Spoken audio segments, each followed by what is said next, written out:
It was in the early 1990s that the thriller author John Grisham really burst onto the scene. Whilst his first novel, A Time to Kill, was a modest success when it was published in 1989, the real breakout was The Firm. It would go on to be 1991's best-selling book, spending nearly a year on the New York Times bestseller list. The movie rights were duly snapped up. But Grisham, as many authors are, has always been protective of his stories and characters. In fact, after a run of movie success in the 1990s, he put the brakes on adaptations of his books for a while. Interestingly, though, his movie contracts gave him right of veto over casting.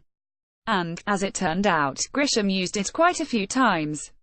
Not on everything, I should note. Skipping Christmas, the film became Christmas with the Cranks, the Gingerbread Man and the Rainmaker, for instance, seemed quite straightforward. But others weren't. This article, then, isn't throwing criticism at him for that. Rather, that I think it's quite interesting just how powerful Grisham was when it came to his films, some of the interesting choices he turned down, and what happened next. The Firm. I talked about The Firm earlier this year, when considering the problem Paramount Pictures faced when establishing the star billing for the movie. The studio made an understandable decision, that led to Gene Hackman's name being taken off key publicity for the film.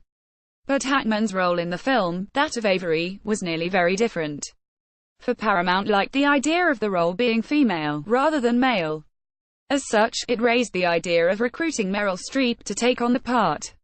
Grisham, though, wasn't keen, and he exercised his veto over the casting. The producers quickly went back into their Rolodex, because it appears the veto came quite late in the day. Gene Hackman would eventually sign up, but not until the movie was well into production. Avery Toller would consequently remain male. The Client. There's a good argument for Joel Schumacher's adaptation of The Client being the best screen take on a John Grisham story to date, although the author himself favors Francis Ford Coppola's movie of The Rainmaker. A lot of the film hinged on the casting of the role of Mark Sway, the young boy in the film who the story centers on. Grisham was reportedly adamant, then, that the role not be taken by an existing professional child actor. Macaulay Culkin, for one, was reported to have been interested. He made The Dark the Good Son around the same time. Grisham, though, wanted the producers to find a new talent, ideally one from the Memphis area of the US in which the story of The Client is set. Thousands of actors in the end were considered for the part of Sway, but Schumacher and his team identified and cast Brad Renfro for the part. He signed up, made his film acting debut, and strong reviews for his work. Renfro tragically young, in 2008. The addition of Susan Sarandon to the ensemble was far more straightforward, with Schumacher duly convincing her to sign on the dotted line. A Time to Kill, comfortably one of the toughest Grisham adaptations to cast as it turned out. This saw Joel Schumacher again entrusted with one of the author's texts. In this case, his debut novel. This time, the key role to cast was the lead, young lawyer Jake Tyler Brigance.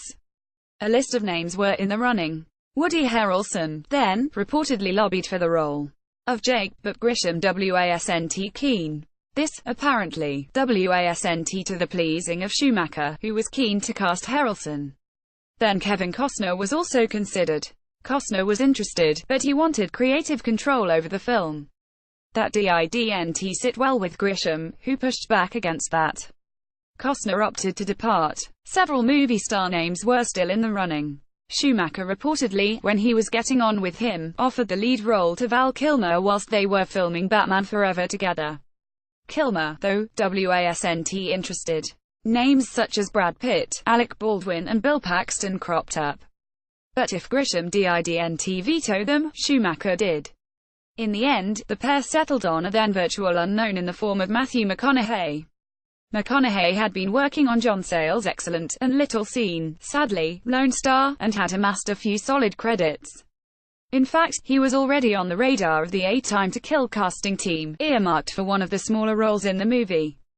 He pocketed $250,000 for the role, and it turned him into pretty much an instant celebrity over the course of a few days. Runaway Jury. In the back end of the 1990s, director Joel Schumacher had a good thing going with Warner Brothers. He fell into a cycle of doing John Grisham adaptation one year, a Batman film the next. After 1997's Batman Robin, therefore, he was set to tackle Runaway Jury, at the request of Grisham himself before going on to make Batman Triumphant. But the high-profile failure of Batman Robin changed everything. Schumacher stepped away from blockbuster movies. The Batman movie franchise went on hiatus for nearly a decade, and the film adaptation of Runaway Jury was collateral damage caught in the blast. It's ironic, because the casting was in place and approved. In this instance, the changes that happened were down to circumstance, rather than Grisham. Sean Connery and Gwyneth Paltrow were inked in to play the two leads, but the pair dropped out eventually after Schumacher decided to walk away from the movie. A few years later, Will Smith came close to signing on the dotted line, with Mike Newell in line to direct. John Grisham vetoed this approach. In the end, the resultant film was decent, but lower key. Gary Fleder directed, and the movie went to Fox rather than Warner Brothers. Gene Hackman, by this stage a regular in Grisham films, agreed to appear. The leads went to John Cusack, Dustin Hoffman and Rachel Weisz. The first on-screen meeting of Hoffman and Hackman was the headline grabber. But whilst notable, it proved not to be De Niro and Pacino pulling off the road to get a coffee. The Chamber. It's difficult to get to the root of just what went wrong with the film of The Chamber. Screenwriter William Goldman certainly doesn't go into much detail when he talks about it in his book, What Lie Did I Tell? Grisham reportedly has this as his least liked of the adaptations of his books, although it's clearly got casting pedigree. Gene Hackman, Faye Dunaway and then red-hot Chris O'Donnell headed up the ensemble. But interesting names departed the movie too. Brad Pitt, for instance, had been lined up at one stage, dropping out when original director Ron Howard departed. Jack Nicholson was being sought, but for some reason never signed up.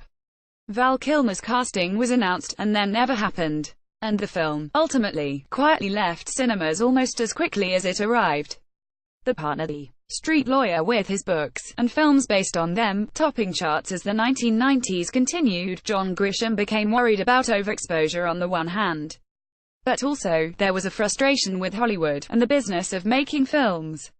As such, when his anticipated books The Partner and The Street Lawyer were published towards the end of the decade, Grisham purposely withheld the film rights altogether.